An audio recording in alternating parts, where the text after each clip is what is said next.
بسم اللہ الرحمن الرحیم۔ گمنام ہیرو کے معزز ناظرین، السلام علیکم۔ آئیے چلتے ہیں کہانی کی طرف۔ تم اصغر خان ہو؟ میں نے طنز سے کہا۔ اس نے مسکراتے ہوئے دونوں تنومند بازوؤں کو سینے پر باندھا۔ میں نے اصغر خان کو واپس بھیج دیا۔ یہ لو بل۔ اس کا لہجہ ذرا بھی مؤدبانہ نہیں تھا۔ اگر وہ اس گھر کا ملازم ہوتا تو مجھ سے آنکھ ملا کے بات نہیں کر سکتا تھا، لیکن وہ اپنے رویے سے خود کو خطرناک بدماش ثابت کرنا چاہتا تھا۔ صاف ظاہر تھا کہ وہ روزی کا مردانہ ایڈیشن تھا اور اسے میری نگرانی کے لیے بطور خاص لایا گیا تھا۔ یہ اس کی ذمہ داری تھی کہ مجھے باہر نہ جانے دے۔ میں نے اسے بے خبری میں ٹھکانے لگانے کا فیصلہ کیا اور مسکراتے ہوئے بل لینے کے لیے ہاتھ بڑھایا۔ Thank you. اس نے نظریں ادھر ادھر گھما کے کہا، روزی کہاں ہے؟ مگر اس کا جملہ مکمل ہونے سے پہلے میں نے بل کے بجائے اس کی کلائی پکڑ لی اور اسے ایک جھٹکے سے اپنی طرف کھینچا۔ وہ لڑکھڑا کے آگے آیا تو میں نے دائیں ہاتھ کا بھرپور پنچ اس کے پیٹ میں مارا۔ اس کا سانس رک گیا۔ اگر وہ تیار ہوتا تو شاید یہ وار کارگر نہ ہوتا۔ وہ پیٹ کو سخت کر لیتا اور جواب میں ایک مکہ مجھے رسید کرتا۔ شاید اسے علم نہیں تھا کہ میں خان اعظم کا شاگرد ہوں، یا اگر معلوم تھا تو وہ میری مسکراہٹ سے دھوکہ کھا گیا۔ وہ کراہ کے جھکا تو میں نے اس کی کن پٹی پر گھٹنا مار دیا۔ یہ وار بھی بہت سخت تھا، مگر رہی صحیح کسر پوری کرنے کے لیے میں نے بائیں ہاتھ کی کوہنی اس کے سر کے پچھلے حصے پر ماری۔ وہ رکوع سے سیدھا سجدے میں چلا گیا اور دائیں کروٹ پر لڑک کے ساکت ہو گیا۔ میں اسے گھسیٹ کر باتھ روم میں لے گیا اور فرش پر لٹا دیا۔ باہر آ کے میں نے پھر انٹرکام کا ایک نمبر دبایا۔ اصغر خان، کیا بات ہے میں خود بل لینے گیٹ پر آؤں اور تم کو گیٹ سے باہر کر دوں؟ وہ سر سیب آتی، مگر وہ یہ کیا اگر مگر لگا رکھی ہے؟ ہم کو بیگم صاحب کے چاچے کا پتر روکتی، بولتی ہم کو بل دو اور دفع ہو جاؤ۔ سر ہمارا کیا قصور؟ آپ اس سے پوچھو۔ میں نے کہا وہ بھی ہے یہاں، تم فوراً آؤ۔ آتی صاحب، لیکن آپ اس کو بولو ہم سے ایسا بات مت کرے۔ یہ بولتا ہم بیگم صاحب کا وہ ہوتی کشن، تمہارا مطلب ہے کزن۔ اسے میں تمہارے سامنے سمجھا دوں گا۔ میں نے نرمی سے کہا، تمہاری کوئی بے عزتی نہیں کر سکتا۔ اصغر خان بھی 1 منٹ میں آ گیا۔ اندر آتے ہی اس نے دائیں ہاتھ سے مجھے سلام کیا اور کلاشنکوف بائیں ہاتھ میں لٹکا لی۔ اس نے بیگم صاحبہ کے کزن عرف چاچے کے پتر کی تلاش میں ادھر ادھر نگاہ دوڑائی۔ میں نے کہا، اصغر خان یہ کلاشنکوف مجھے دو۔ اس نے ڈرتے ڈرتے کلاشنکوف مجھے پکڑا دی۔ وہ سمجھا کہ شاید اس سے ہتھیار لینے کا مطلب ہے اس کی نوکری۔ خلاص سر ہمارا غلطی۔ میں نے کلاشنکوف کا بٹ مار کے اسے ناک آؤٹ کر دیا۔ سوری اصغر خان، تمہاری غلطی صرف یہ ہے کہ تم بے وقوف ہو۔ میں نے اسے ڈریسنگ روم میں شفٹ کیا اور جلدی تمام الماریوں کی اور درازوں کی تلاشی لی۔ ان میں بہت کچھ تھا، طلائی زیورات، ہیرے کے کنگن اور ٹاپس، کیش، مگر جس سامان کی مجھے تلاش تھی وہ نہیں تھا۔ شاید بریف کیس تیمور لے گیا تھا۔ مجھے اس کی کوئی خاص فکر بھی نہیں تھی۔ کپڑوں کے سوٹ کیس جائیں جہنم میں۔ مجھے اپنے 2 شولڈر بیگ درکار تھے جس میں قمر النساء کے لیے چاکلیٹ تھی۔ چاکلیٹ کا تحفہ ہاتھ میں لیے بغیر اس کے سامنے جانا ایسا ہی تھا جیسے آدم خور شیرنی کے سامنے بندوق کے بغیر جانا۔ وہ تو کھا جائے گی مجھے۔ میں نے اپنے اور رخشندہ کے وارڈروب الٹ پلٹ کرتے ہوئے سوچا۔ پھر اچانک وہ بیگ مجھے نظر آ گیا۔ میرا دل خوشی سے باغ ہو گیا۔ میں نے زپ کھول کے اس میں جھانکا۔ وہ اسپیشل چاکلیٹ کا گفٹ پیک اسی طرح دوسری چیزوں کے ساتھ موجود تھا۔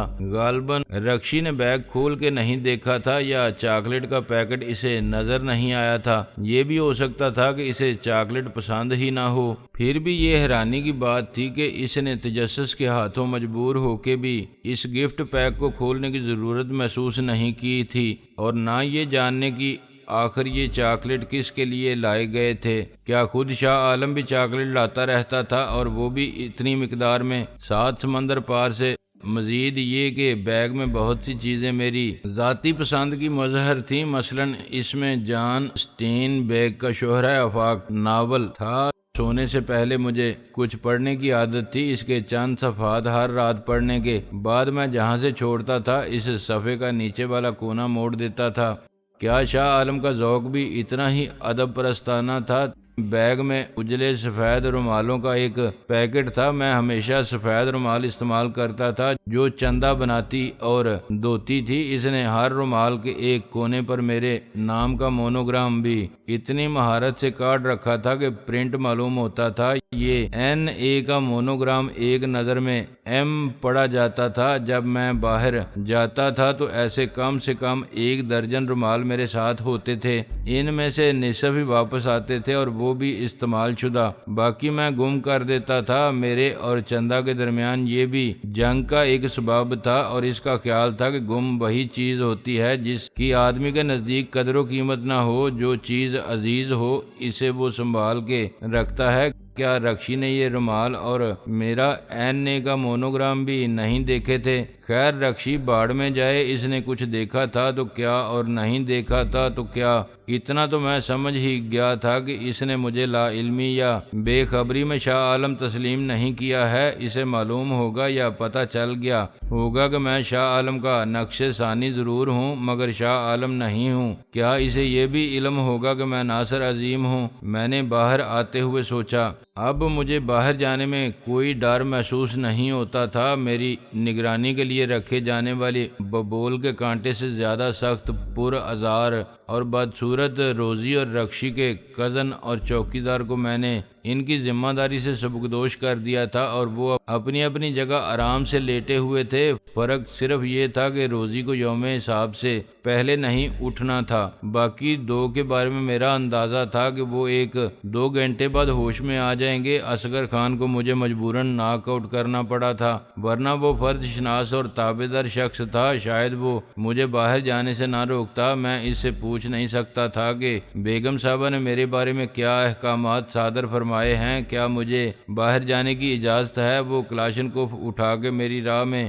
حائل ضرور ہو سکتا تھا مگر یہ ناممکن تھا کہ مجھ پر فائر کرے اور کلاشنکوف کا برسٹ مار کے بیگم صاحبہ کو مطمئن کر دے کہ اس کے بغیر صاحب کو روکنا ممکن نہیں رہا تھا۔ کسی ارادے اور نیت کے بغیر مجھ سے ایک قتل ہو گیا تھا۔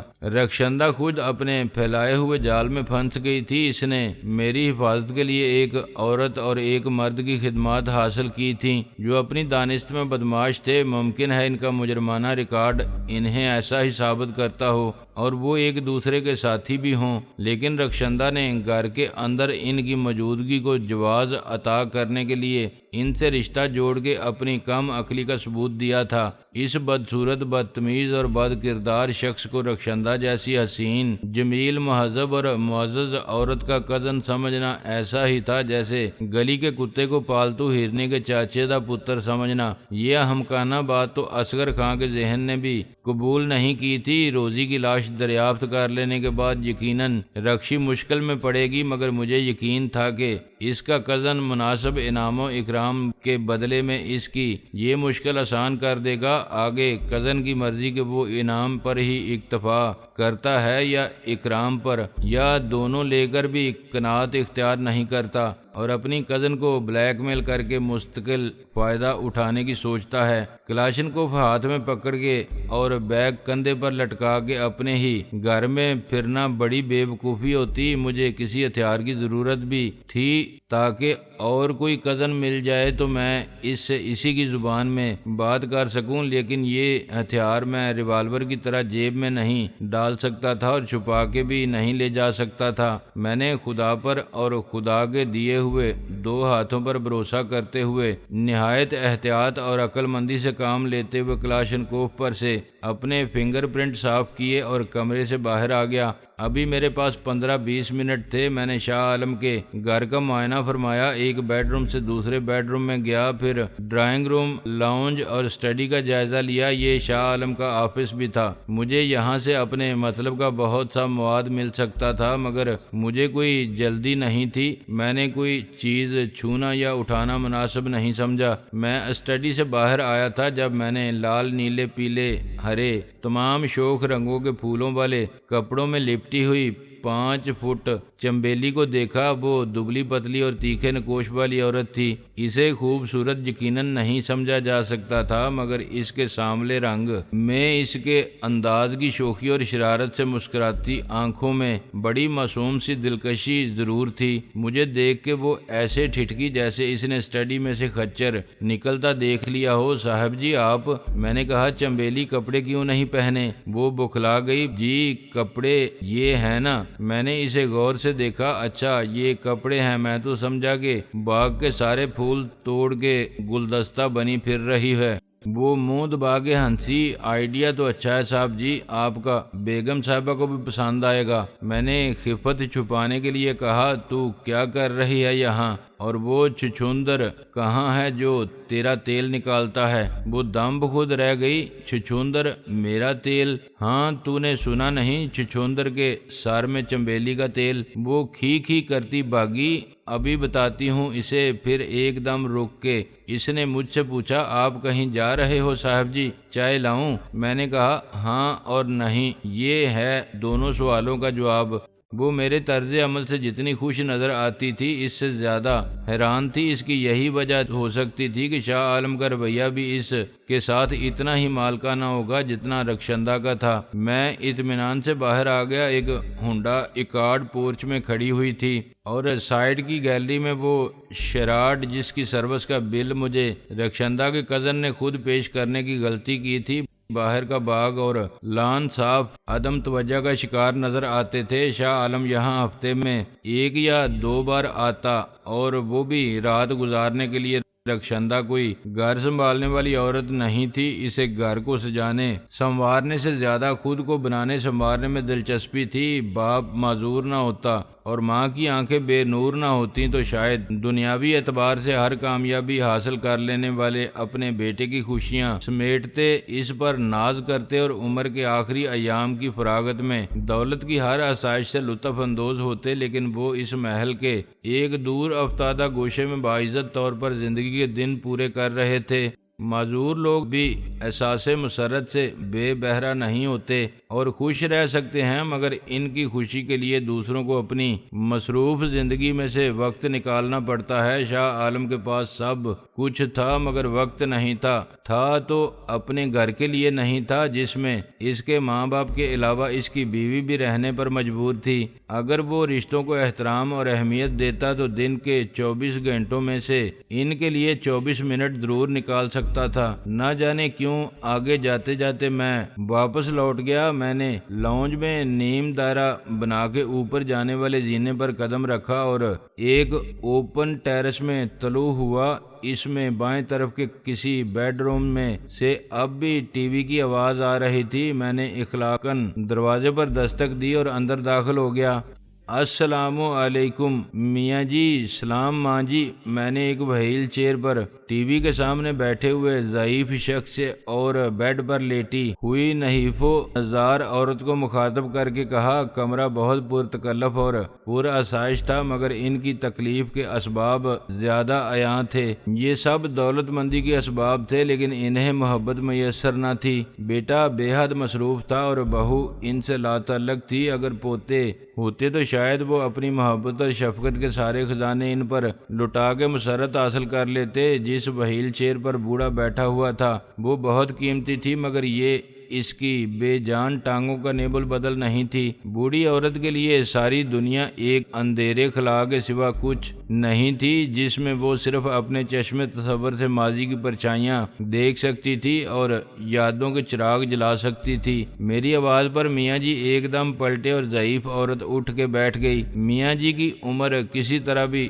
60 سال سے زیادہ نہیں تھی مگر برف جیسے سفید بالوں، اجلی داڑھی اور عمر رفتہ کی طویل جدوجہد اور سختی حالات کا حساب دینے والی چہرے کی شکنوں سے وہ 70 سال سے زیادہ کے نظر آتے تھے۔ یہی حال ماں جی کا تھا، وہ بالکل ہڈیوں کا ڈھانچہ تھیں۔ کون پتر؟ عورت نے بے یقینی سے کہا۔ میاں جی نے مجھے نظر جما کے دیکھا اور پھر آہستہ سے کہا، وعلیکم السلام شاہ جی، خیر تو ہے؟ آج دنیا کو کیا ہو گیا ہے؟ کیا سورج مغرب سے نکلا ہے؟ میں نے ان کے قریب جا کے کہا، ایسی کیا بات ہے میاں جی؟ کوئی بات ضرور ہے، تیرا اس وقت آنا اور ایسے سلام کرنا۔ خیر تو ٹھیک ہے نا؟ باہر سے کب آیا؟ میں نے کہا، ابھی کچھ دیر پہلے میاں جی۔ وہ مزید حیران ہوئے، یا میرے خدا، یہ کیسا انقلاب ہے، تو ابھی لوٹا ہے اور سیدھا گھر آ گیا؟ ہمارا حال پوچھنے کی فرصت مل گئی تجھے؟ میں نے کہا، آپ کیسے ہیں میاں جی؟ آپ کا کیا حال ہے ماں جی؟ عورت خلا میں دیکھ رہی تھی، تو عالم ہی ہے نا؟ میاں جی نے تند سے کہا، ہاں ہاں پریشان مت ہو، تو صرف انقلاب کو دیکھ رہی ہے، مگر میں صورت دیکھ سکتا ہوں تیرے پتر شاہ عالم کی۔ عورت نے قدرے تذبذب کے ساتھ کہا، کمال ہے، اپنا شاہ عالم پتر آیا اور مجھے خبر نہیں ہوئی؟ کیا خبر نہیں ہوئی؟ جلی تیرے سامنے کھڑا تجھ سے تیرا حال پوچھ رہا ہے، اور کیا چاہیے؟ ہاں وہ تو ٹھیک ہے، مگر وہ اپنی بے نور آنکھوں سے میری طرف دیکھتی رہی۔ اسے ابھی تک یقین نہیں آیا تھا کہ میں شاہ عالم ہوں۔ یہ ممتا کی چھٹی حص تھی جو اسے تذبذب میں مبتلا کر رہی تھی کہ شاہ عالم نظر آنے والا شاہ عالم کیوں نہیں ہے، جو ماں روز اول سے پیدائش تک اسے اپنی کوکھ میں رکھنے کا دکھ اٹھاتی ہے اور پھر پرورش کے لیے اپنی ممتا کے سوتوں سے حیات بخش دودھ کا امرت پلاتی ہے، اور اسے بچے سے جوان ہوتا دیکھنے کے طویل صبر آزما مراحل سے گزرتی ہے، اور وہ دھوکہ کیسے کھا سکتی ہے؟ اس کی صرف آنکھیں بے نور ہوئی تھیں، احساس کی وہ روشنی کم نہیں ہوئی تھی جس سے وہ اپنے لہو کی خوشبو پہچان سکتی تھی، لیکن وہ ظاہر کی آنکھ سے دیکھنے والے کو جھٹلا بھی نہیں سکتی تھی۔ میں نے کہا، میاں جی، آپ کو یقیناً مجھ سے شکایت ہے کہ میں آپ کی طرف سے غافل ہوں، دنیا جہان کے کاموں میں ایسا الجھ گیا ہوں کہ مجھے آپ کے پاس آ کر بیٹھنے کی اور آپ سے باتیں کرنے کی فرصت نہیں ملتی۔ میاں جی نے ایک آہ بھری، ایسا تو ہوتا ہے بیٹا، لیکن ہونا تو نہیں چاہیے نا؟ میں نے کہا، بہت کچھ ہے جو نہیں ہونا چاہیے مگر ہوتا ہے، اور ہونا چاہیے مگر نہیں ہوتا۔ مجھے افسوس ہے میاں جی، آئندہ ایسا نہیں ہوگا۔ ماں جی، میں آپ سے بھی وعدہ کرتا ہوں۔ خلاف توقع وہ خوش نہیں ہوئی، اپنی دی رانی کے پاس بھی ٹائم نہیں ہے، ہمارے لیے نوکروں کے سپرد کر دیا ہے ہمیں۔ میاں جی نے اسے ڈانٹا، چھوڑ مت کر ایسی باتیں، وہ آیا ہے تیرا حال پوچھنے اور تو بیٹھ گئی ہے بہو کا دکھڑا رونے۔ ہاں، ایک تو میں ساس اور اس لیے ویسے ہی بری، پھر اندھی ہوں تو اور مصیبت۔ بچوں کی اسے ضرورت نہیں، اس کی آزادی میں فرق پڑتا ہے نا۔ چل کوئی بات نہیں، جب نصیب میں پوتے پوتیاں نہ ہوں تو۔ میاں جی نے اپنی حسرتوں کو دبا کے کہا، وہ بھی ہو جائیں گے، بلیے لوکے، سب ایویں فٹافٹ نہیں ہو جاتا۔ بات یہ ہے پتر شاہ عالم، پہلے تو وقت ایسے گزر گیا ہے جیسے اڑ گیا پر لگا کے، اور اب رک گیا ہے تو دن سے رات نہیں ہوتی۔ وقت گزارنا ہی سب سے بڑا مسئلہ ہے۔ میں نے میاں جی کے اور ماں جی کے ہاتھوں پر ہاتھ رکھا، فکر مت کریں، سب ٹھیک ہو جائے گا بہت جلد۔ آپ کو کچھ چاہیے تو بتائیں۔ میاں جی مسکرائے، کیا چاہنے سے سب مل جاتا ہے؟ بے وقوف، اگر اوپر والا پوچھے تو ہم بتائیں، تجھ سے کیا کہیں؟ میں نے کہا، میں پھر آؤں گا، کل یا پرسوں، پھر تسلی سے بات کریں گے۔ ٹھیک، ابھی تو مجھے جانا ہے۔ جا بھائی جا، رب رکھا۔ میاں جی نے محبت سے میرے کھلے ہوئے سر پر ہاتھ رکھا تو ان کی آواز میں رقت تھی، اور صاف نظر آ رہا تھا کہ وہ اپنے آنسو ضبط کرنے کی پوری کوشش کر رہے ہیں۔ ماں جی نے میرا ہاتھ پکڑ کے کہا، تو شاہ عالم ہی ہے نہ؟ لگتا تو نہیں، باتوں سے بھی بڑھاپے نے مات مار دی ہے۔ جوانی میں تو کون سی بڑی سیانی تھی؟ میاں جی بولے۔ میں سلام کر کے جلدی سے نکل آیا، مجھے ڈر تھا کہ کہیں میری جال سازی پکڑی نہ جائے، ایک اندھی ماں صاف نہ کہہ دے کہ چل جھوٹے بے ایمان، تو نہیں ہے میرا شاہ عالم، تو سونے کا بن کے آ جائے، پھر بھی میں اپنے مٹی جیسے بیٹے کی جگہ تیرے لیے دل کا دروازہ نہیں کھول سکتی۔ مجھے میاں جی کے آنسوؤں کا ڈر تھا، جو بے قابو ہو جاتے تو میرے دل پر انگاروں کی طرح گرتے۔ ابھی شاید انہیں بھی سوچنا پڑے گا کہ یہ وہی شاہ عالم تھا، ویسا ہی تھا جیسا ہم چاہتے تھے کہ ہو۔ وہ ایسا تو نہیں تھا، اچانک وہ اتنا اچھا بیٹا کیسے بن گیا؟ اللہ کرے وہ سب سچ ہو جائے جو میں نے دیکھا، سنا اور محسوس کیا۔